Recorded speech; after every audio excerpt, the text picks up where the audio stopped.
Joo, ja miksi tämmönen aihe, niin viime miestenpäivillä oli tää Eero Kaumin surullisen kuuluisa Raamatun luento, jossa ei puhuttu Raamatusta, vaan puhuttiin miehen auktoriteetista.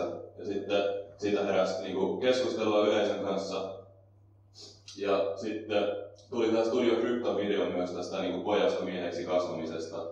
Ja siihen mä laitoin Kallelle semmoisen kiivaan sähköpostin. Ja Kalle sanoi, että ei me oikeasti olla eri mieltä näistä asioista, että meillä vaan on eri näkökulmat. Tässä saattaa olla tämmöistä niinku sukupolvien välistä eroa siinä, että mitä asioita haluan korostaa, niin sitten Kalle pyysi minua pitämään alustuksen tästä aiheesta näillä miesten päivillä. Eli nyt ei ihan päästy siirtymään vielä niinku uuteen aiheeseen, että vähän hinkataan niissä viime miesten päivien aiheessa vielä, mutta kyllä tästä varmaan taas keskusteltavaa herää. Ja tää ei ole tämmöinen tieteellinen tutkimus, että mä vähän taustalukemista luin tätä varten, ainakin semmoinen kuin Leon Podles, se on kirjoittanut semmoisia kirjoja siitä, että minkä takia miehiä ei ole ollut kirkoissa historiallisesti länsimaissa niin paljon. Ja mä luin myös feminismistä mutta siis aika paljon tässä on myös omaa mutuilua ja tämmöistä niin johtopäätöksien vetämistä, eli voi haastaa myös. Mutta sukupuoli on kaksi ja sitten ne on joltain osin erilaisia. Sitten jos puhutaan miehuudesta, niin siinähän vedetään niin kuin eroa muihin, eli niin kuin naisiin. Niin kuin jossain määrin, jos puhuu asioista, mitkä on erityisesti miehillä korostuu, niin sitten ne niin kuin väistämättäkin siinä sanoo, että naisilla tai lapsilla ei ole niin kuin niitä ominaisuuksia. Jos puhuu miehen roolista, eikä vaan ihmisen roolista tai kristityn roolista, niin sitten siinä tarkoitetaan jotain erotusta siihen naisen rooliin ja sitten myös suhdetta siihen niin kuin väistämättä. Ja tämä on tietenkin, moni tietää, että tämä on niin kuin erityisen haastettu osa kristiusko-opetusta nykypäivänä, että harvalla on varmaan ongelmia siinä, jos niin kuin vaan kultaista sääntöä kristityt julistat, mutta sitten tänä aikana nimenomaan tämä aihe on semmoinen, että sen kanssa tulee ongelmia. Joo, sitten apostolien opetuksia miesten ja naisten välisistä suhteista tähän alkuun. Siellä Efesolaiskirjan 5. luvussa vaimot, olkaa omille miehillenne alamaiset, niin kuin Herralle, sillä mies on vaimon pää. Miehet, rakastakaa vaimojanne, niin kuin Kristuskin rakasti seurakuntaa ja antoi itsensä alttiiksi sen edestä. Sitten ensimmäisessä Korintolaiskirjeessä miehen ei tule peittää päänsä, koska hän on Jumalan kuva ja kunnia, mutta vaimo on miehen kunnia. Sillä samoin kuin vaimo on alkuisin miehistä, samoin myös mies on vaimon kautta, mutta kaikki on Jumalasta. Eikä miestä ole luotu vaimoa varten, vaan vaimo miestä varten. Sillä mies ei ole alkuisin vaimosta, vaan vaimo miehestä. Sitten Pietari kirjoittaa, samoin vaimot, olkaa alamaiset miehillenne, että nekin, jotka ehkä eivät olleet sanoneet kuuliaisia vaimojen vaelluksen kautta sanoittakin voitettaisiin. Ja samoin miehet, eläkää taidollisesti kukin vaimonne kanssa, niin kuin heikomman astian kanssa. Osoittakaa heille kunnioitusta, koska he ovat elämän arvon perillisiä niin kuin tekin, etteivät teidän rukouksenne estyisi. Ja Kolossalaiskirjeessä vielä toistetaan tätä samaa teemaa. Vaimot, olkaa miehillenne alamaiset niin kuin sopii Herralle. Miehet, rakastakaa vaimojanne, älkääkä olko heitä kohtaan katkeria. Eli niin kuin tuosta Pietarin kirjasta ja muualtakin Raamatusta näkee, niin miehillä ja vaimoilla on, tai miehillä ja naisilla on sama arvo ja sama asema niin kuin Kristuksen verillisinä ja Jumalan lapsina, mutta sitten tässä aina kun puhutaan tämmöisestä avioliitosta, niin siinä on tämmöinen tietty epäsymmetria kuitenkin, että se ei ole ihan sama molempiin suuntiin. Että miestä käsketään johtamaan ja rakastamaan ja naista käsketään seuraamaan ja kunnioittamaan. Tässä on tämmöinen kefalestruktuurimalli, miten se voi havainnollistaa, että Kristus on miehen pää ja mies on vaimon pää ja vaimo on lapsien pää tai vanhemmat on lapsien pää. Mutta tässä on aika vaikeaa ollut pysyä historiallisesti tämmöisessä niin terveessä suhtautumisessa sukupuoliin, että on asetetut roolit, mutta että ne on molemmat niin kuin Jumalan kuva. Ja tästä historiasta on enemmän. Eli naisilla on ainakin ollut vaikea suhde kristinuskoon. Ensimmäisellä vuosituhannella mä sanoisin, että kristinusko on vakiintunut tämmöinen pakanamainen ajatus siitä, mitä on antiikin Roomassa ja Kreikassa esimerkiksi oli yleisenä, että vaimo on, tai nainen on miehelle alisteinen, koska naiset on vähemmän Jumalan kuva jotenkin. Mutta mies on auktoriteetti sen takia, että nainen on heikompi ja nainen ei pysty johtamaan ja nainen ei ole niin oppinut. Ja mies on sen takia auktoriteetti, että se vaan niin on parempi kaikessa. Ja sitten tuli semmoinen ajatus, että miehiset hyveet, niin kuin vaikka joku määrätietoisuus ja tämmöinen rationaalisuus ja tämmöinen, niin ne on vaan niin kuin arvokkaampia kuin naiselliset hyveet. Tämmöinen, niin kuin mikä on ehkä vähän vääristynyttä ajattelua. Ja tähän tuli jotenkin vastareaktiota tuossa joku 500 vuotta sitten alkoi ensimmäiset, voisi sanoa, että varhaisia feministisiä kirjoituksia. Niin siinä tietenkin niin argumentoitiin, että jos naiset kerran pystyy oikeasti samaan kuin miehet, ne vaan painetaan alas miesten toimesta, koska miehet haluaa pysyä siinä valtaisena. Mutta jos naiset kerran pystyy samaan kuin miehet, niin totta kai ne ansaitsee sitten saman aseman. Ja valistusaikana, kun kehittyi tämä vapaus, ajatella, että kaikilla ihmisillä pitää olla yhtäläiset vapaudet ja oikeudet ja pitää olla niin kuin itsenäinen ihminen, joka tekee omat päätökset, niin nämä ekat kirjoittajat oli tietenkin miehiä ja ne kirjoitti, että no tämä ei kuitenkaan tarkoita, että naisilla pitäisi olla samat oikeudet, mutta tietenkin jos tuosta jatkaa niin kuin ajattelua, niin totta kai naisilla pitäisi olla samat oikeudet sitten, että eihän ne voi niin kuin toimia itsenäisenä ihmisenä, jos ne on alamaisia, ne ei saa tehdä niin kuin samoja päätöksiä. Siinä on Harriet Taylor Millin argumentointia tästä naisten äänioikeudesta siinä lainauksessa. Ja silloin oli vielä tämä ajatus, että miehiset niin kuin hyveet ja roolit on arvokkaampia kuin naiselliset hyveet ja roolit. Se tietenkin kehittyi siihen, että naisten pitää päästä töihin ja tienaamaan oma elantonsa ja vaikuttamaan politiikkaan, koska ne on tavallaan ihmisen korkeampaa kutsumusta, ne on sitä niin kuin rationaalista kutsumusta, tälleen niin kuin antiikin Kreikan filosofia-ajattelun. No, miksi naiset pitäisi sulkea siitä ulos, että tämmöiseksi se kehittyy aika luonnollisesti.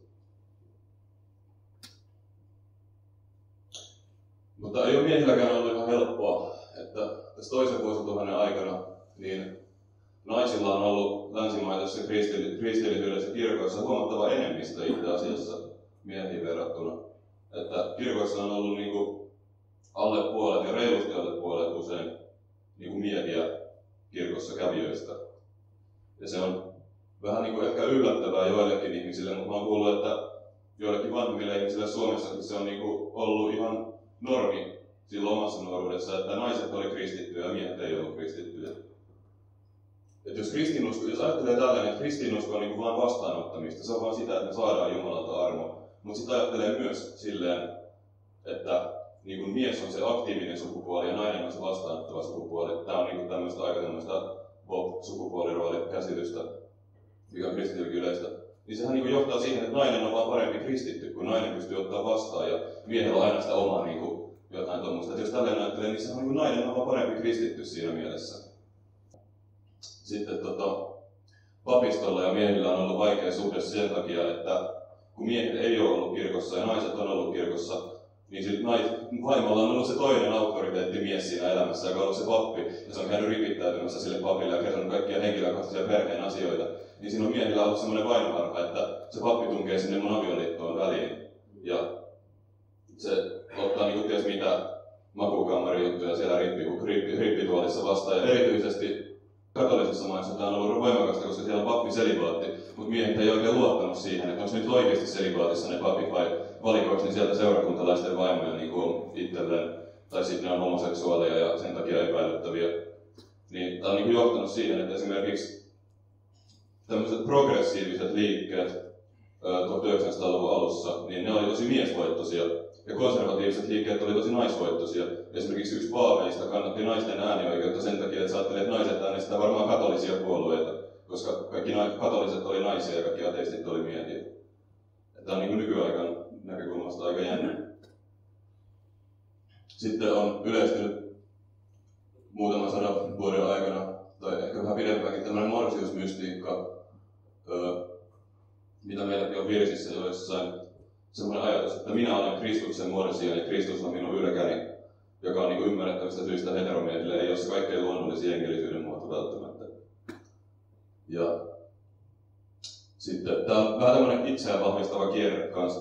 Ja jos kirkot nähdään niin kuin naisten ja lasten paikkoina, niin miehet haluaa pitää vähän semmoista turvallista etäisyyttä siihen. Ja sitten koska papit työskentelee lähinnä naisten kanssa, niin sitten ne oppii naisille luonnollista hengellisyyttä ja puhumaan seurakunnalle niin kuin naisille, koska sillä on lähinnä naisia. Ja sitten miehet ei kehtaa tulla sinne ja se niin kuin vahvistaa itseään vaan.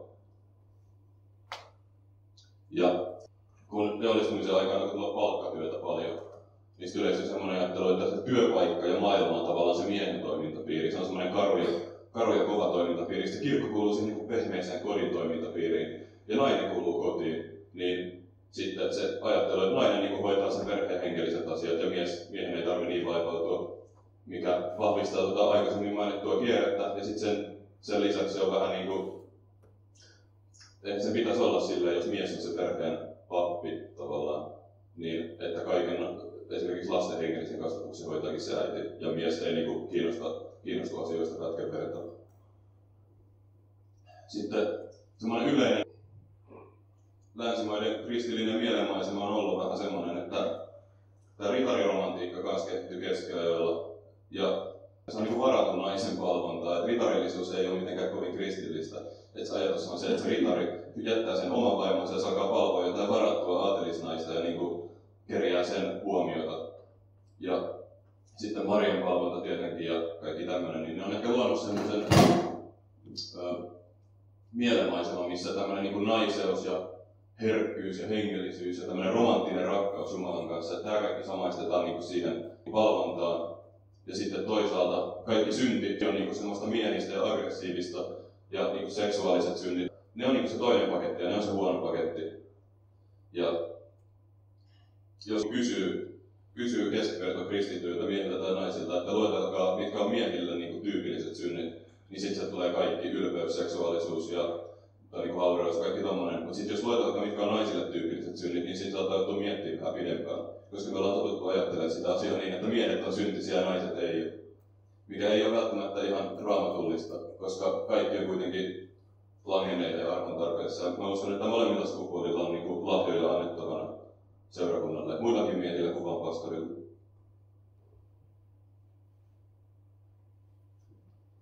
Sitten feminismi vielä kehittyi viimeisen 100 vuoden aikana vahvistamaan tätä niin kuin ongelmaa entisestään, että Suomessa se kehittyi aluksi tämmöistä yleistä opiskelijaradikalismin osana.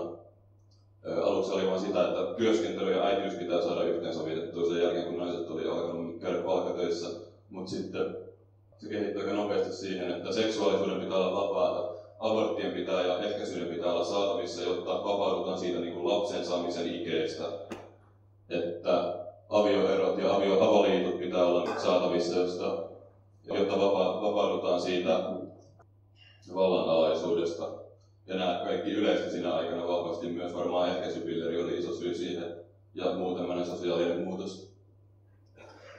Siinä on Marina Sundströmin tämmöisen suomalaisen varhaisen feministisen yhdistys 9 perustaja ja sen sanoi, että tulevaisuuden avioliitto on suhde, jossa joka ei kiellä kummaltakaan osapuolelta tämmöisiä tilapäisiä sukupuolisia suhteita muidenkin henkilöiden kanssa. Että se on niinku se tavoite. Ja siinä on tämmöinen marksilainen pohja, että marksilaisuudessa on aina joku alistaja ja luokkavihollinen, niin avioliitossa niin kuin naiset ryhmänä on se alistettu ja mies on se luokkavihollinen, jota vastaan kamppaillaan. Ja tietenkin kirkko on sitten patriarkaatin puolella ja tukee sitä patriarkaattia. Tämmöinen ajattelu kehittyy. Sitten, miten kirkko on voinut reagoida tähän, niin mulla on vähän semmoinen mututuntuma, että kun miehet on ollut vähemmistössä ja vähän niin kuin sivulinjoilla kirkossa satoja vuosia, niin se on vähän vaikuttanut siihen, että on ollut vaikeaa reagoida silleen jämäkästi tähän kehitykseen, vaan vähän niin kuin pelätty haastaa sitä naisasiaa, että on menty aina helpoimman kautta sitä vastaan. Että tietenkin kaikista helpoin on vaan mukautua siihen täysin, että poistetaan kaikki kirkkokuri, että avoliitot on ihan ok, että oikeastaan mitään ei saa sanoa enää ja tuomitaan enää. Ja naisvalpeus tietenkin pitää hyväksyä myös, jotta on täysin samat oikeudet kaikilla kirkossa. Sitten toinen helpompi tapa tähän reagoida on tämmöinen komplementarismi. Ajatellaan, että miehet ja naiset on niinku ihan samalla tasolla, niillä on vaan vähän eri toisiaan täydentävät roolit. Et esimerkiksi miehet rassaa autot ja nainen leipoo ruuan, jotain tämmöistä. Tai niin kuin vaikka tämä Doug Wilson tässä, tämmöinen amerikkalainen teologi, kirjoitti kirjaan, avioliittoneuvokirjaan, että tietyssä mielessä aviomies on vaan naisen tämmöinen arvostettu vieras, että kun mies tulee ovelle, niin pitäisi oppia näkemään itsensä vieraana ja pyyhkiä kengät ovelle ja tavallaan alistua siihen naisen mukautumaan rytmiin. Että tämmöistä niin saatetaan kirjoittaa, että mies on niin periaatteessa johtanut oikeasti se nainen määrää siellä kotona. Jotain tämmöistä, joka on aivan niin hyväksyttävää myös feministien mielestä. Vaikka eihän se käytännössä ole, toki toi on tämmöistä kaveria silti haukutaan niin patriarkaatin jäseneksi, mutta tämä on tavallaan vähän helpompi tapa mennä siitä. Mutta musta tuntuu, että tämmöinen keskittyminen toissijaisiin asioihin, niin kuin vaikka siihen, että kuka laittaa ruoaa ja kuka nyplää pitsit ja kuka tekee metsätyöt, niin sehän on tavallaan melkein ahtaampi rooli. Että milläkin meillä pitää olla mitään sanomista siihen, jos joku mies vaikka haluaa laittaa ruoaa tai nyplätä pitsit kotona. Ei se tee siitä yhtään vähemmän miestä. Mutta tämä on tämmöinen toissijainen asia, mihin niin keskittyä, että ei tarvitse puhua siitä auktoriteettikysymyksestä. Sitten on helppoa myös syyttää miehiä, koska sitä on tehty satoja vuosia. Siitä on vahvat kokemukset siitä miesten syyttämisestä. Voidaan sanoa, että miehistykää ja ottakaa vastuu, että tämä on teidän vika. Mitä se tietysti onkin. Ja ei siinä ole mitään väärää käskeä ottamaan vastuuta, mutta eihän sillä vastuulla tee mitään, jos ei ole arvovaltaa tai kykyä toimeenpanna sitä vastuuta. Ja siihen tarvii se rinnalle mun mielestä opetuksen myös yksinkertaisista niistä raamatullisista sukupuolten välisistä auktoriteettisuhteista, mistä apostolit puhuu aina kun ne puhuu näistä asioista.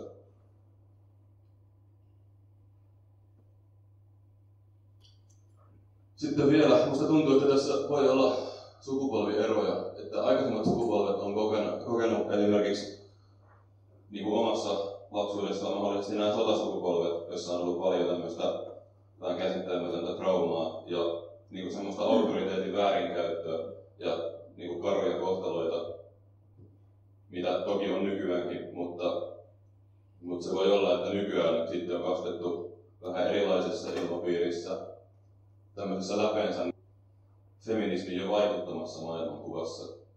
Me ei tiedetä mitään parempaa tai pahempaa.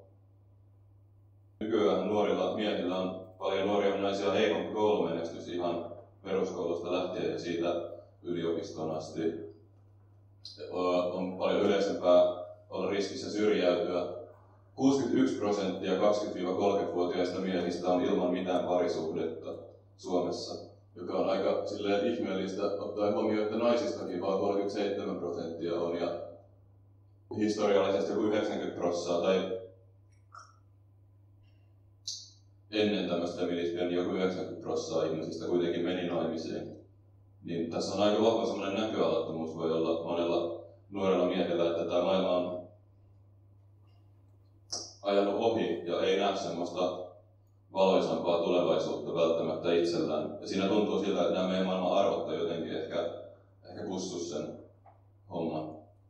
Ja uskonto on ihan viime vuosina kiinnostanut kasvavasti etenkin nuoria miehiä. Tuossa on tommoinen kaavio, että vuodesta 2019 eli 6 vuotta sitten, niin silloin 35% rippikouluikäisistä pojista uskoi Jumalaa ja viime vuonna 62%. Se on niin 1/3 noussut 2/3 se Jumalaa uskovien osuus nuorissa pojissa, mikä on aika tosi nopeata ja kovaa nousua. Ja varmaan erityisesti nuoret miehet, ei silleen, että erityisesti haetaan uskosta näitä, mutta erityisesti nuoret miehet hakee uskosta semmoista tarkoitusta ja päämäärää ja rakentavaa tekemistä ja semmoista tulevaisuuden näkyä elämälle, joka on niin kuin muutakin kuin semmoista harmautta ja kotona istumista koneen äärellä. Hakee niin kuin kestäviä arvoja, jotka vois korvata nämä jossain määrin epäonnistuneet nykypäivän arvot. Ja miesten välistä veljeyttä ja semmoista vahvistusta omalle mieheydelle, mitä ei välttämättä saa muusta maailmasta, mutta mitä nyt olisi niin kuin kova tilaisuus kirkolla ensimmäistä kertaa satoihin vuosiin pystyä tarjoamaan. Ja sitten tietenkin varmaan ensisijaisesti sama kuin kaikki muutkin, eli Jeesuksen Kristuksen tuntemista. Joo, kiitos.